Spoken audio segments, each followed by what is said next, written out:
All right. So I want to welcome everybody to Peter White Public Library for those that are here and also those that are watching after the fact. My name is Marty Ackett, and I'm the Adult Programming Coordinator for the library. And it's my honor and pleasure to introduce tonight's presenter for Authors Reading Virtually. That's Anne-Marie, and I think I'm saying this right, Oomen, is that correct? It's actually pronounced like the word. It's pronounced Oomen. That's Oomen. counterintuitive. Don't worry about it. Not a problem. Okay. All right. Well, I just want to make you aware of a few things that are coming up the rest of this week and next week here at the library. So tomorrow night we have a special event. It's called the D&D Extravaganza. We're going to be showing the movie D&D Honor Among Thieves, which my son has told me is a really good movie. So I'm holding him to that. And we're going to have all kinds of D&D trivia and free bubble tea and free popcorn and things. So that's tomorrow night starting at 4:30 down in the community room. And then on Wednesday, we have the Charlie Millard Band, who's going to be playing on the steps of the library at 7 p.m.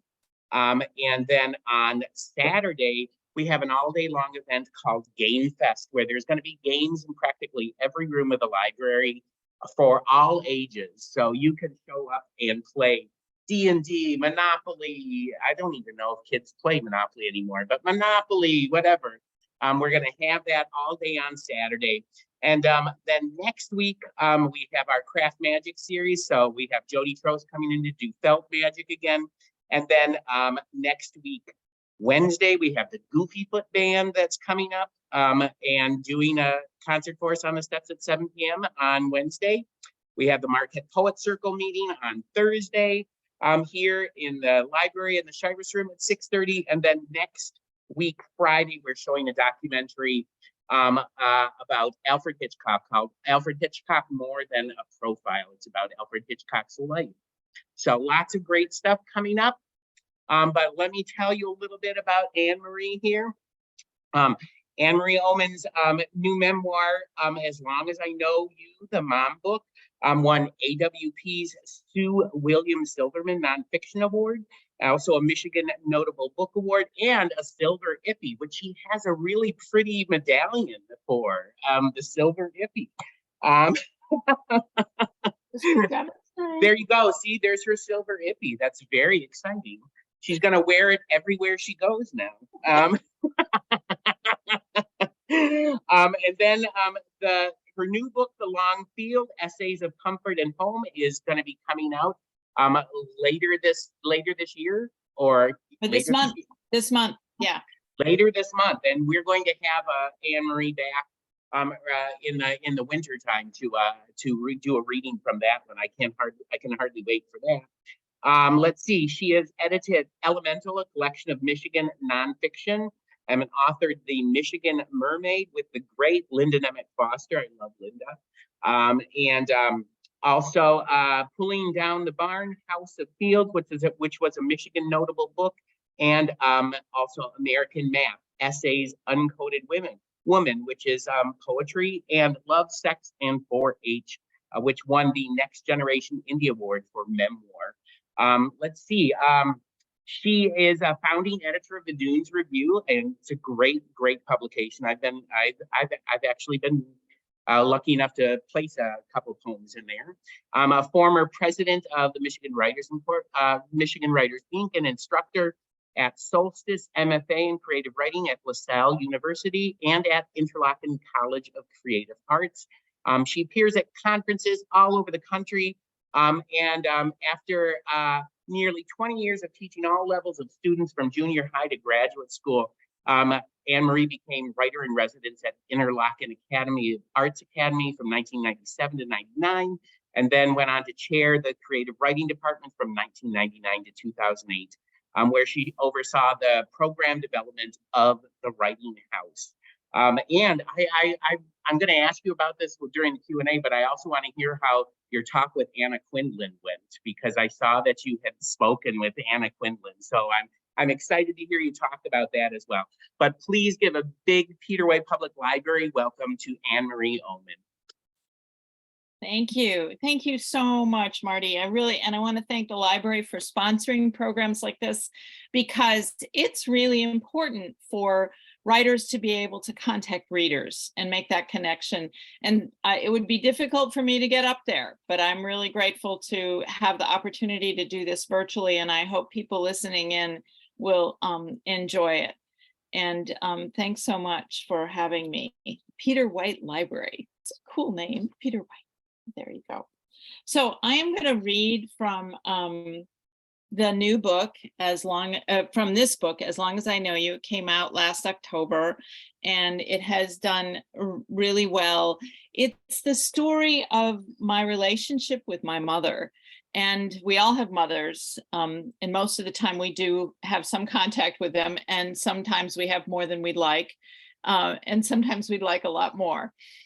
My mother and I had a particularly difficult relationship. She was a deeply principled woman and had many, many gifts. But as sometimes happens, even in really, really loving families, you'll bump heads, you'll have conflict. Anybody know about that? Yeah. So I felt when my father died in 2010, what happens very often with older couples is when one passes away, the veil is sort of pulled off the truth, and you find out the frailties of the other partner, which is what happened when my father died. We suddenly realized that my mother was in much worse shape than we had assumed, because my father had so adeptly covered for her. And when that happened, I became aware, particularly as the oldest in the family, that I would need to step up. I think there are other people who are feeling that too, as their parents age. The boomer generation is so much in that realm right now, parents. And I'm interested in, as I was writing this, I was interested in thinking about both my relationship with my mother and also elder care in general. But it's the story basically of our volatile relationship, and then finally coming into a place of compassion for each other, and almost, as she loses her knowing of herself, as she loses her identity and enters dementia, finding each other in that. So as I'm losing her, I'm finding her. So I'm going to read, that's the background for the book. And I'm going to read what I call a sampler. And it's excerpts from a bunch of the chapters. And this is from the prologue. Prologue is the moment where the journey really begins, which is my father's passing. We're in Ludington Memorial Hospital. Some of you may be aware, on the west coast of Michigan, the city of Ludington, Lower Michigan. And this is called Cessation, and it's just an excerpt that happens right after he passes. The world shifts back.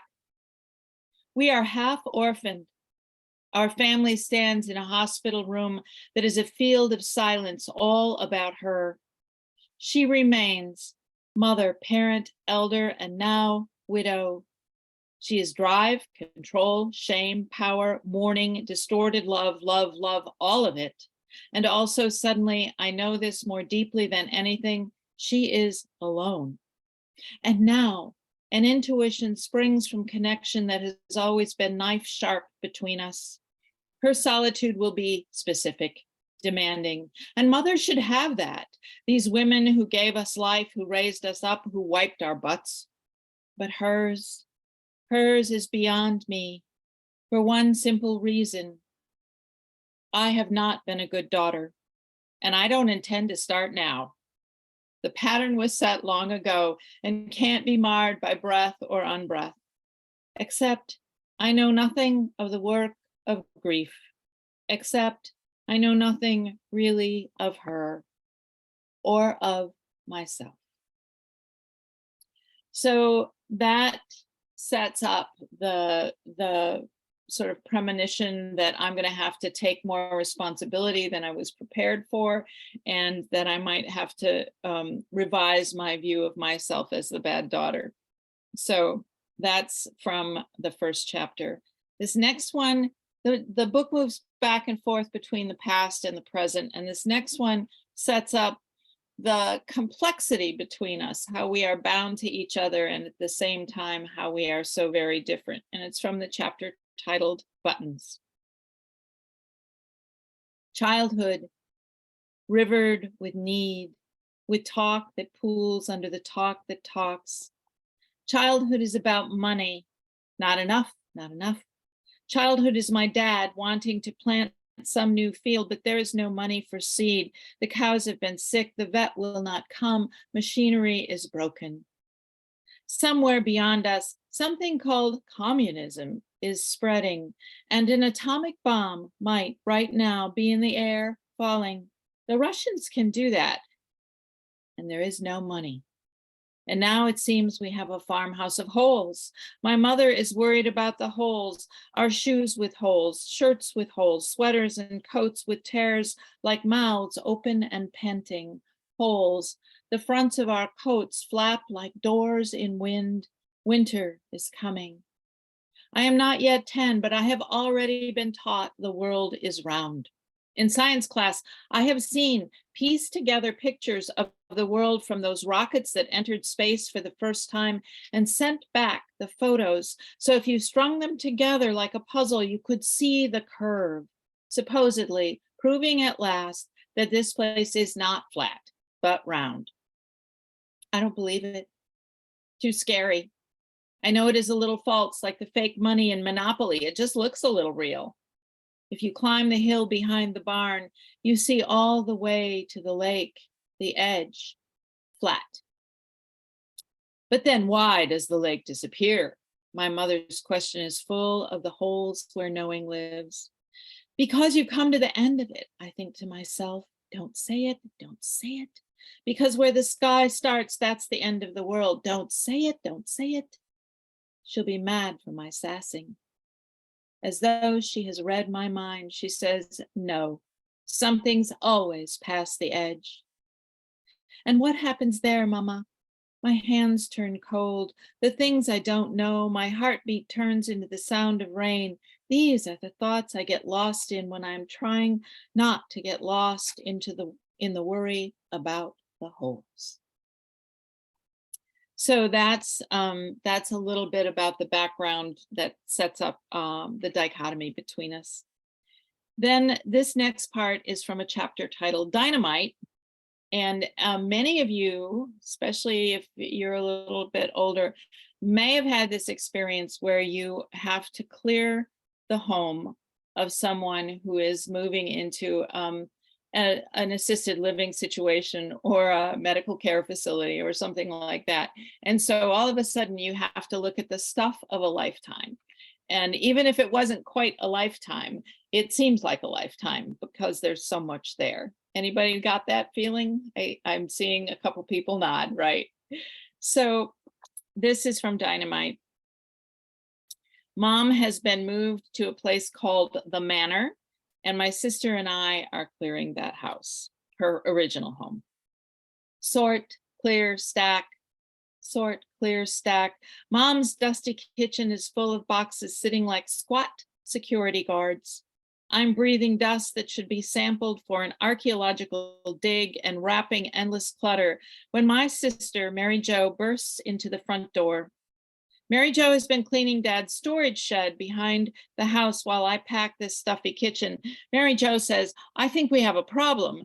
Mary Jo is a problem solver and she's good at it. So if she thinks something is a problem, it is a problem. Come look, she says. She's out the door, long striding through the unmowed grass and pines past the storage shed, headed to Connor's, the house right next door. Connor's our crazy, big talking neighbor who my dad adored, my mom put up with, who speaks with a gravelly voice and has a fierce interest in all things weed. He has a perfectly legal medical card and is growing a handful of gorgeous plants in the backyard. We don't know if my father was ever aware of Connor's lifestyle, but I suspect that if Dad did, he was advising Connor on fertilizer use. What we appreciate is that Connor looked out for Dad and Mom, made sure Dad didn't have to plow his driveway in the dead of winter. checked on them like a good neighbor. Why has Mary Jo gone to get him? Within minutes, both are back at the storage shed where she has partially opened the old hinged doors, tilted as tents, gouging the grass. I join them, staring into the unlit cavern, just as I hear Mary Jo ask him, "Do you think that's what it is?" They are not entering the shed. Khan says, "I never seen the real McCoy, but if I were to guess, I'd say, yeah, that's what it looks like." She turns to me and asks, "Do you know why Dad would have dynamite?" Dynamite in the shed? Then Khan is saying, until you know, you might want to close those doors real careful like, and just not breathe for a while, do not disturb and all that. Right on, Khan. But this old building is disturbed and disturbing. Periodically, the trumpet vine nailed to the back weights down with bloom, yanks out the wall anchors, and pulls down roof chunks as it falls. The roof leaks, the siding is pocked with rot, and now, dynamite? I slide past their bodies so I can see what they see, and there on the highest shelf, barely visible in the dim light, resting on heavy but decaying brown paper, 8 sticks, faded red, the size and shape I imagine for dynamite. The sticks are bulbous with moisture and tiny crystals. I can just make out the faded warning and fuse, a skull and crossbones, other words blurred by age, shit. If it has a fuse, does that mean I back slowly out of the shed, making sure not to jostle any rusted implements. How long does dynamite stay? I search for the word. Stable? Khan's face screws up in thought. The shelf life of nitroglycerin? No clue, but that much, the whole place could go. The shed sits 6 feet from the back of the house. Mary Jo lifts one broken hinged double door and with precise care pushes it into place, closes and latches it. She looks at Dad and the question enters our heads simultaneously. Why would Dad have dynamite? When we voice this to the man of the hour, Khan throws his hands up and out. I don't know. You better let Tom and Rick know though. Tom and Rick, our brothers, run Oomen Farms where we all grew up a few short miles away.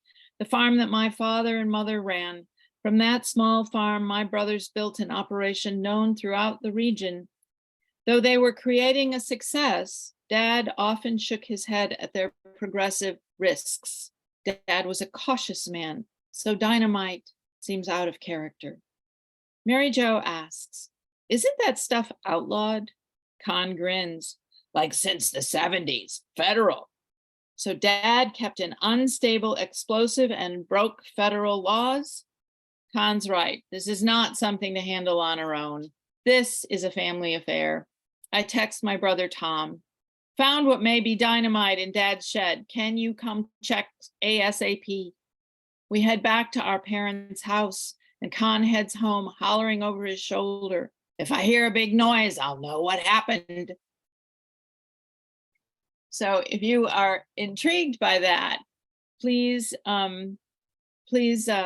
feel free to buy the book, order it. It's at University of Georgia Press. It's also on Amazon.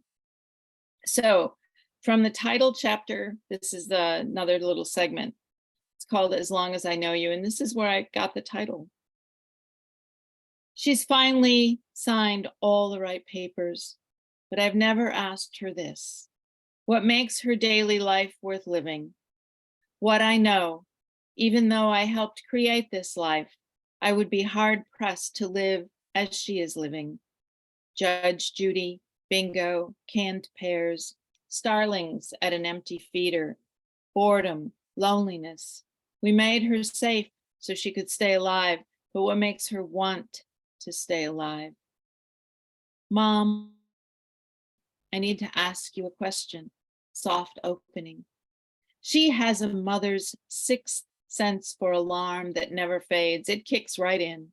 She looks at me sideways. What's wrong now? Mom, I figure you will live a long time yet, but I want to avoid what happened when Dad died, us trying to figure out what to do if you couldn't tell us what you want. And so I wondered if you can tell me what it is that makes life worth living for you, so I would know that if you couldn't have that, whatever it is, I should let you go. I expect her to scold me for bringing it up. Tell me not to worry about her, that it's in God's hands, which it may well be. But I'm not trusting God all that much these days. But my mother answers like it's a second grade question. Oh, if I didn't know you. I sit back. So if you didn't know, couldn't interact with people, I want a more nuanced explanation. As long as I know you. She'd said it right the first time. Does she realize how this changes who we are?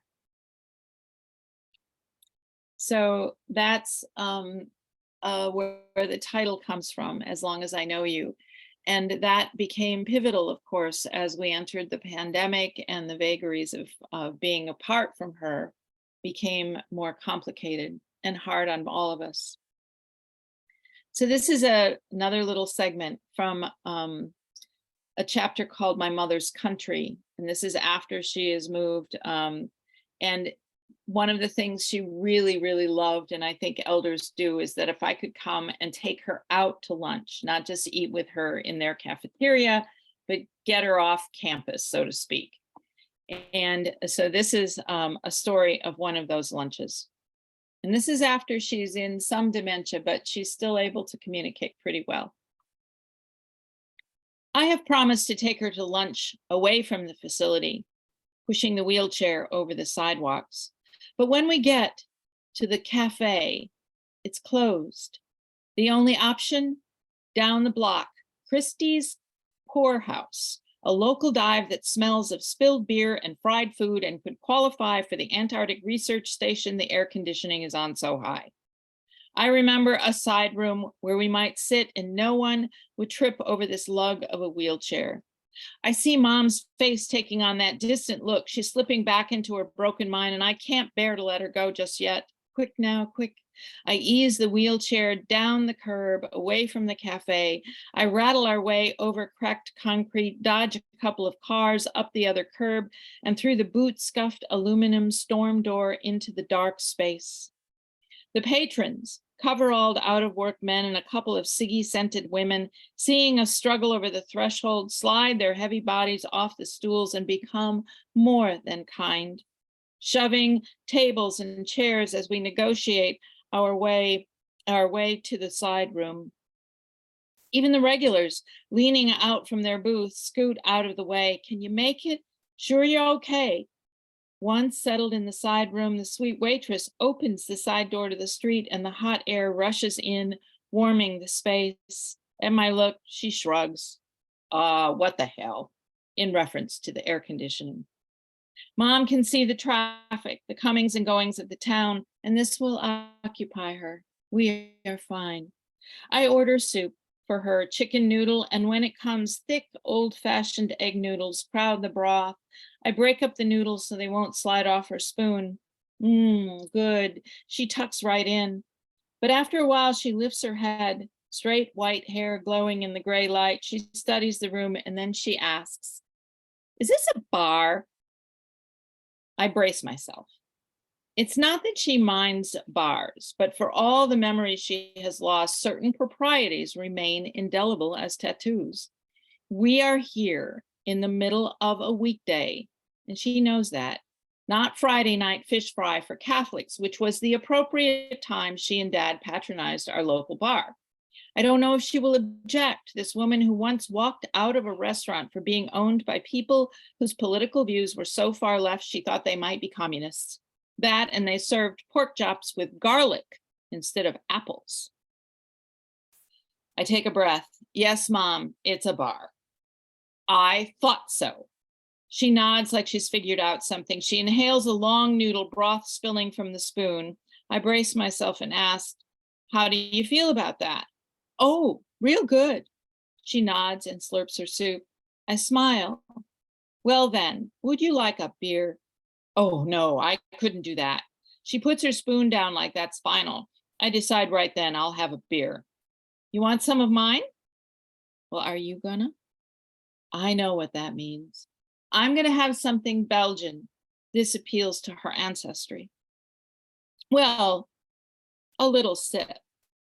She raises her eyebrows. How daring. I order a pint of Blue Moon and a highball glass on the side, and when it comes, I pour off a third, tuck in a straw, and hold it up to her lips. She wraps her lips around it and sucks, and it's gone. I pour in the rest, and over the course of the lunch, she drinks it all. My mother has not had a drink in years, not by choice, but because alcohol exacerbates her incontinence. But now she wears heavy-duty pull-ups every day. It's a moot point, isn't it? I don't care. I'm thrilled she's enjoying a beer. It's the smallest of adventures, the simplest of forays into normalcy, a momentary reprieve.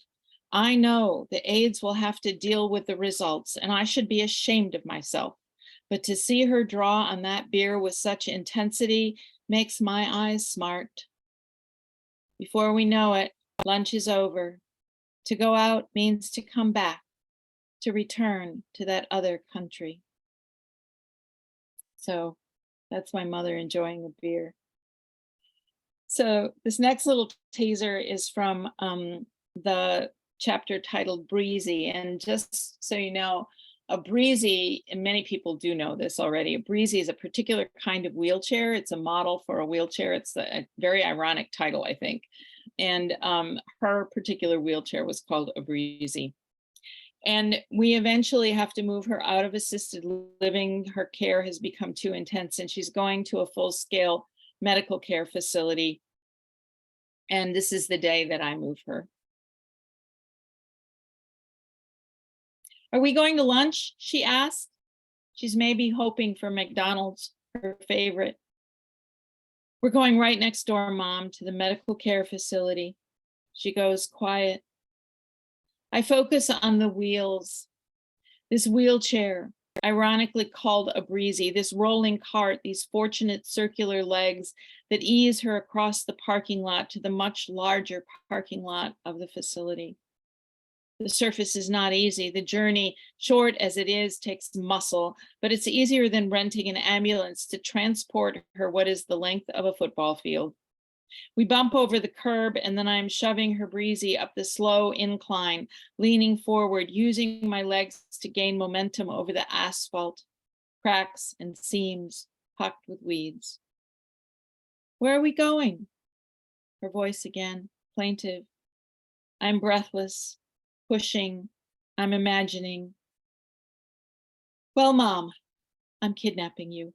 I'm taking you away, rolling you out onto the highway a mile away, and you can take this beautiful old contraption of a wheelchair, this breezy, and you can wheel it out onto the concrete surface and use the highway as a runway. You can speed north down old US 31 faster and faster. You can cross the bridge over the Heart River, your wild white hair flying in the wind. And if we do this right, that chair will get going so fast that you will lift into that wild blue, levitate with wheels spinning like tops. Your breezy will rise in the breezes and you will escape from us all, breezing out over these buildings, around this small American town, out over the apple and peach orchards, over the asparagus and bean fields, the stone-laden cemetery and the brick church.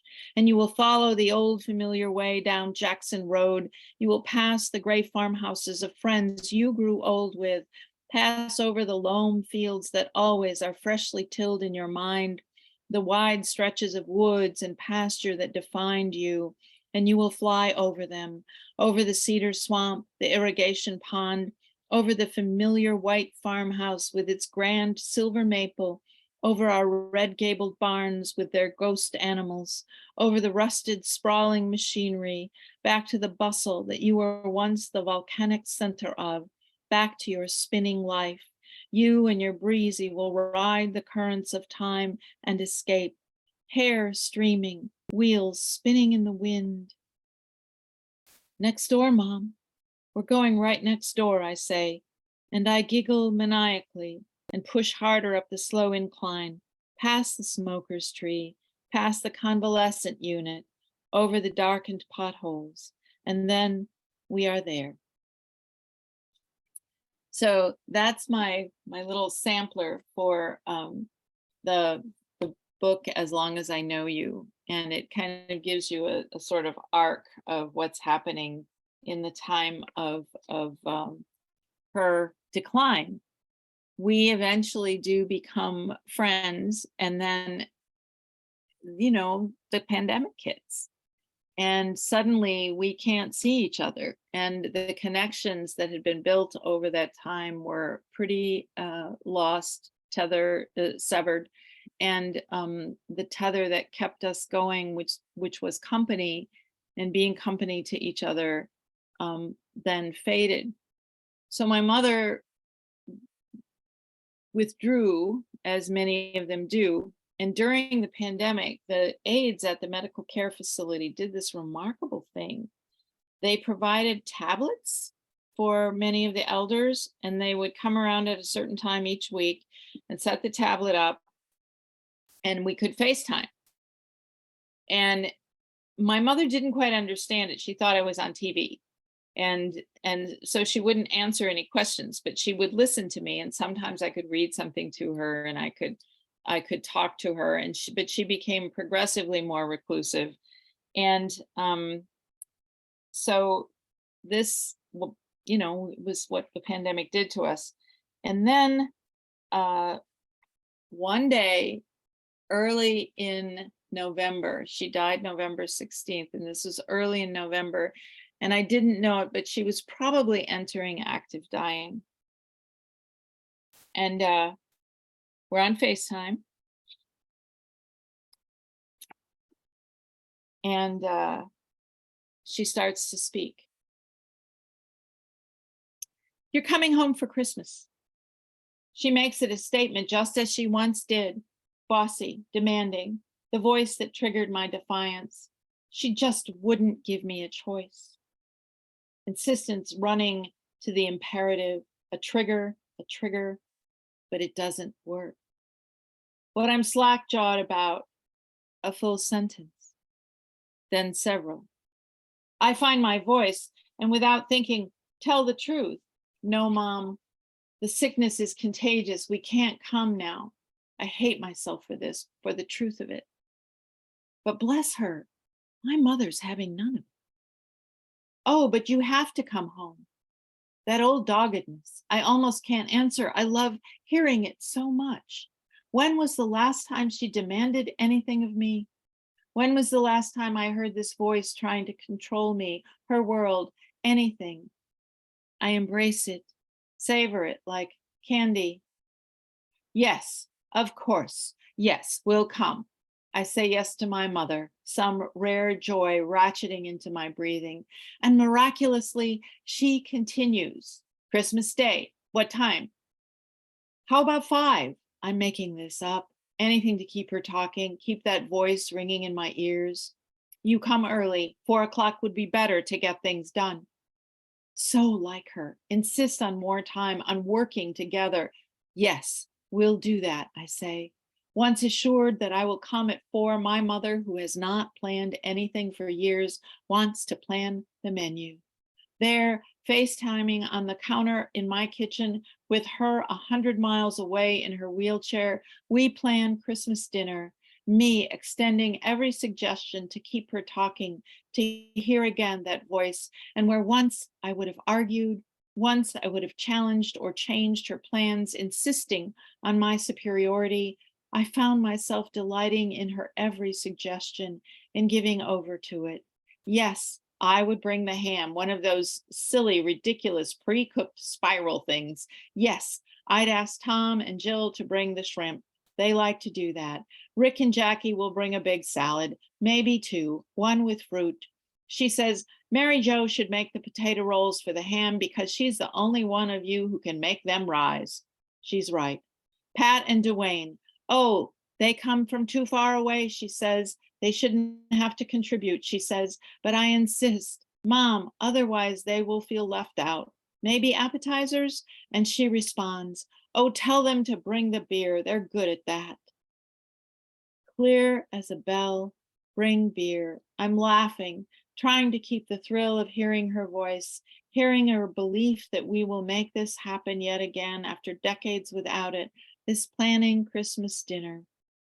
I'm laughing and wiping tears, and finally, with all the courses assigned, I ask her what she is making, and she announces, without hesitation, with no sense of irony at all, angel food cake.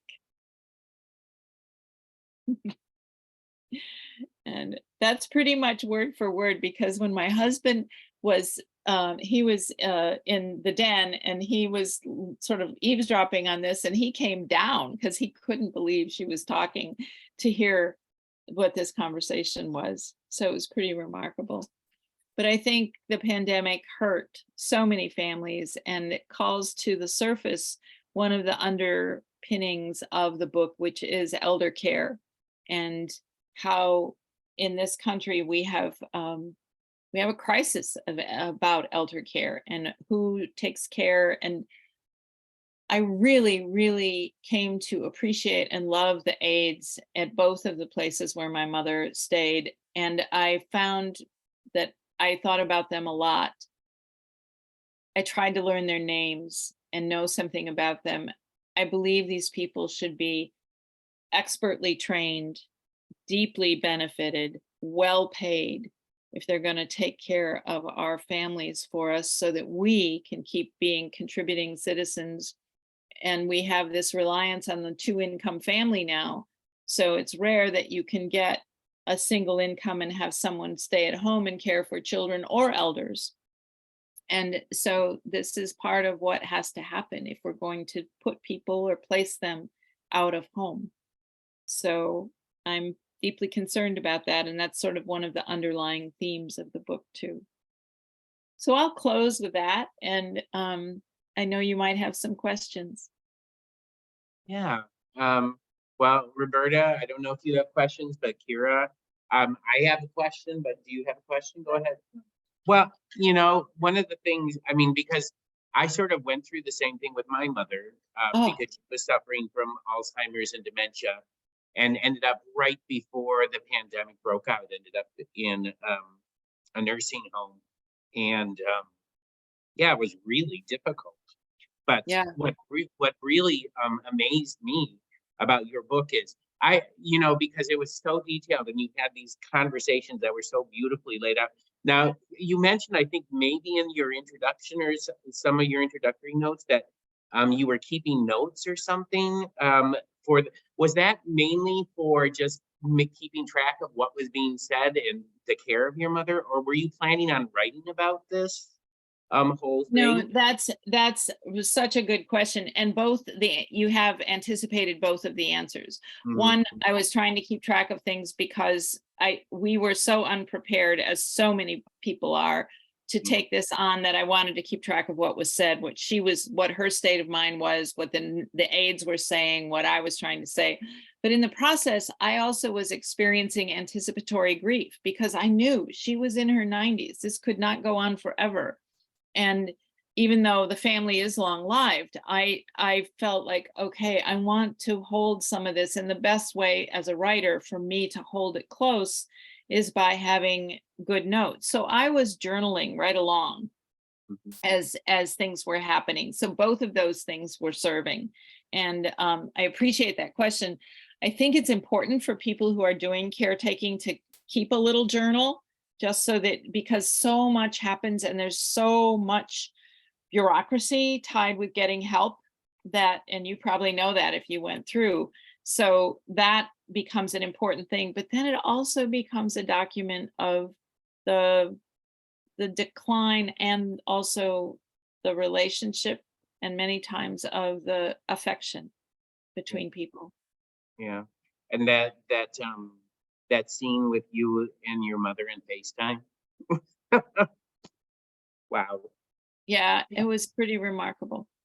Mm. And that was the last, that was in right around Halloween or early in November, and then she died on November 16th. So she was in a very long, slow decline, and was probably in active dying, but they hadn't identified it yet. Yeah. I was fortunate enough that when my mother passed, we were past that point where they were still where they weren't Oh, letting people in. And so I was able to be there when she passed. So, that's such a blessing. yeah, That is the thing that we all, our entire family most regret, is that we couldn't be with her. We didn't, she was becoming progressively more sick, and they think she had COVID, and they had asked if she could be tested. And that was early enough that you had to ask and schedule a test. And we said, of course. And so she was scheduled for Tuesday, and she passed away on a Monday afternoon. So it was yeah, very close, but it doesn't matter. yeah, It's just, it's just one of literally millions of families who suffered in the same way. yeah. I'm sorry, I'm monopolizing this. Roberta, do you Okay. have anything you want to ask, or Kira?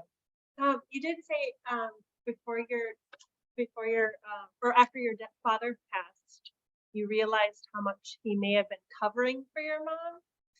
Will you speak Yes. a little bit about the discovery, like how fast was it for you to discover? Well, she was frail, so she was using a walker, but what we noticed right away was the state of the kitchen. That's a huge clue, especially for those old farm women who took great pride in keeping that kitchen, or at least my mother did, in keeping that kitchen pristine. And I found, old food and soup pots and things that were not properly cleaned. And she was going to warm it up, and I could tell that it couldn't possibly be warmed up one more time. And so those kinds of things. And then, of course, the confusion when she was driving, because when Dad died, she was still driving.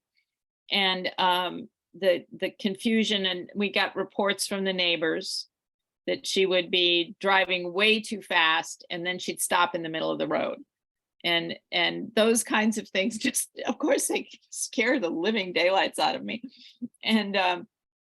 And there were a series of incidents with finances too, that we realized she couldn't track, and she'd always been the checkbook person, and she'd been the one to pay the bills. So those were things that were being revealed over time. And she did not want to leave her home. And that is one of the regrets that I mentioned earlier. When we looked at the family as a whole, there are 5 of us, but not one of us could afford to give up a job.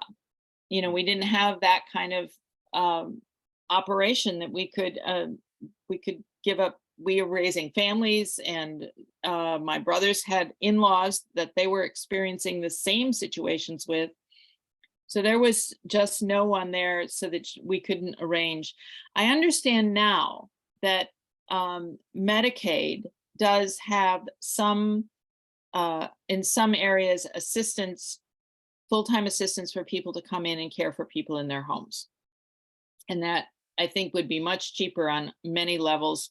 It's less hard on the person, perhaps less hard on the family, and also less expensive for the state and the government. And that would be, I think, something that we would have pursued, but at that time that wasn't made available to us at all. And the one thing that I really appreciated when I was reading the book, I've read the book about 2 or 3 times, but Thank you.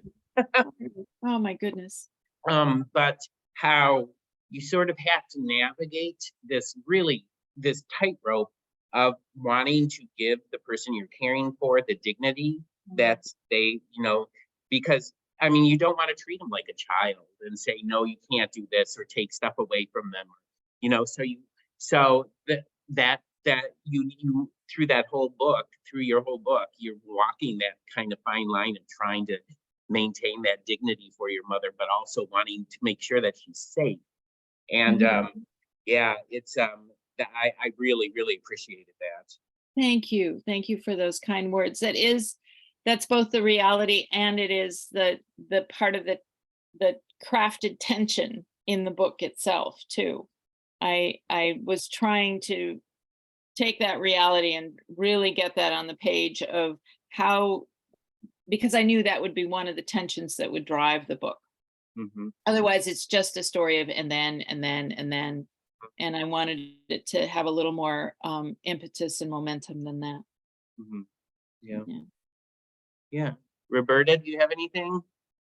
Yeah, one thing, that my mom's decline was very quick. Mm, Uh, I'm she sorry. went into hospice, and within a week, she had died.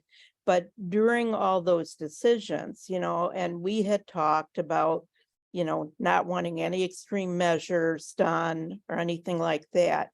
Um, and what I discovered was that the staff at the continuing care community that she lived at, and even the hospice workers were recommending that, well, she's not eating, and, she has some medical issues coming up. And so we think maybe we should get her to the hospital. Mm, And it's like, no, it's, um, so I saw a whole denial about the fact that my mother is dying, mhm, and my mother's wishes are to stay and to die in her own bed. mhm. And when it came to do not resuscitate, one of the aides there even said to me, "Don't you want to do everything to keep your mom alive?"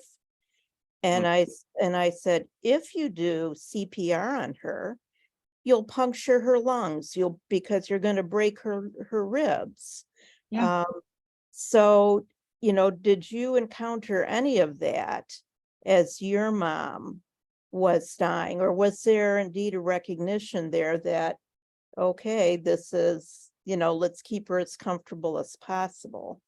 First of all, I just want to say, Roberta, I'm so sorry you had to go through that. I think it's just unconscionable that the family's wishes weren't honored and her wishes weren't honored. I'm so sorry. But, they ended up being honored because Good. she, Because of yeah, you. Yeah. yeah, and I had to really fight for it, and they were trying to make Yeah. me feel guilty for carrying out her wishes. Hmm. You Yeah. know, so, that's why I'm asking if you encountered any of that. Not Why? so much. Because in part because of the pandemic. It's ironic. They were there were it was a medical care facility, so many elders were there, and they are not unused to the passing of an elder. Yeah. And during that time they were short staffed. Not that that meant she didn't get good care, but it did mean that they understood that they were going to be losing people. Mhm. And I think that they were. And I had asked, when I heard that she wasn't feeling well, I'd asked that hospice could come back in, and they wouldn't let hospice in during the pandemic either.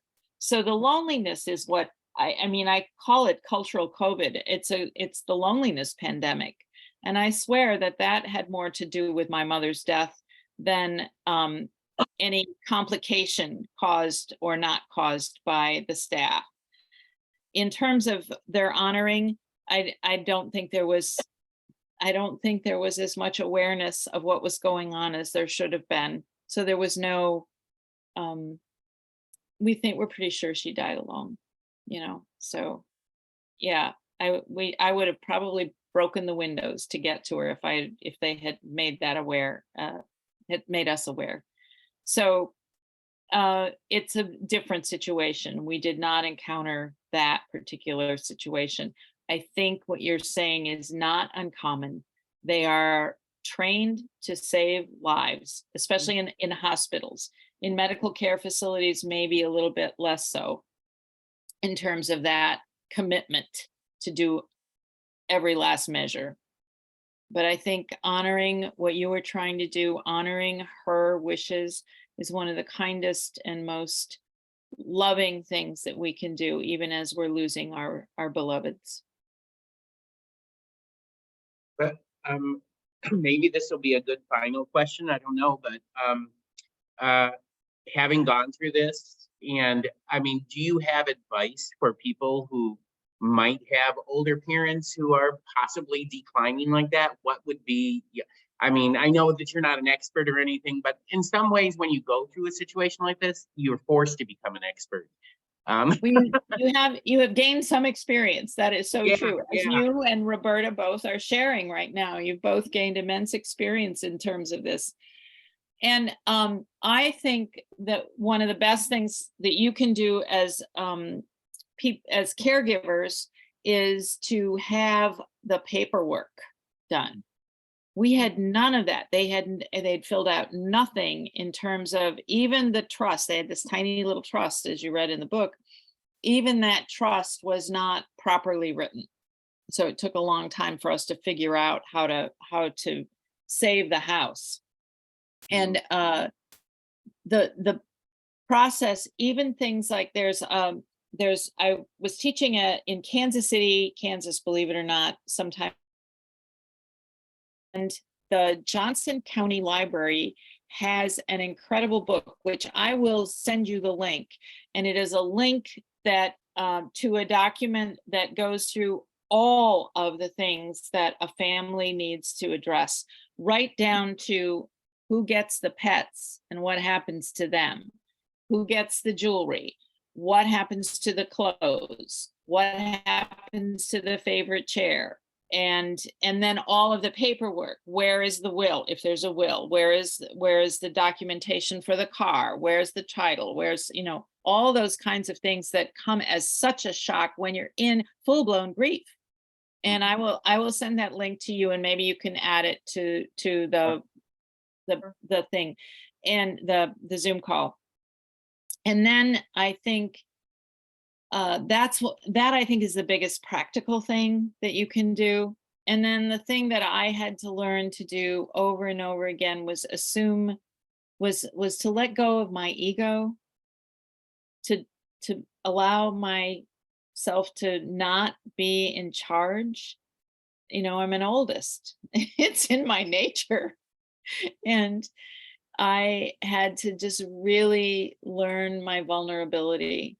And I think that journey, that's not for everybody. Not everybody has to do that, but that was the other side of that journey. Of that was my learning my own humility. Yeah. I mean, that's such great advice. I mean, after going through that with my mom, and I actually, right before my mother and my sister died of lymphoma of the brain, and so she had none of this like in place. So I mean, they were trying to sustain her, and I'd worked in the medical field for like 20 years, and I knew that there was no sustaining her, and so I literally had to battle with my family and say, we can't do this. We need to. I mean, I forced them to bring her home and let her die at home. But I mean, it's just, I mean, people just don't realize, Yes. the kinds of battles. And I think that anybody that's watching this also should realize, because I did this and I'm in the process of doing this. My wife and I have gone to an attorney, and we're making up all of our wills and everything. Sure. So that if anything happens, or, that our kids are never going to have to worry about that. I mean, they'll have things to worry about, but everything else will be there in place. And I think that's really important as well. I think that's so smart. And it's hard to do. My husband and I did the same thing after mom died. And we took care of the whole estate planning thing, and for what little estate there is, but we went through the process, and it was actually really healthy, even though it took a lot of time, because when it came down to it, we gave my son a key to the safety deposit box and said, it is all there. This is, you open that and it's just going to unfold for you. And that felt really good after what we'd been through. Yeah. I mean, it's just, it's an act of love to do that, because you're taking care of the people that you care about, and they're going to be taking care of your wishes. So, I mean, that's really what it's all about. So, yeah. Thank you for saying that, and for sharing, both of you, for sharing your stories. I really appreciate it, Roberta and you.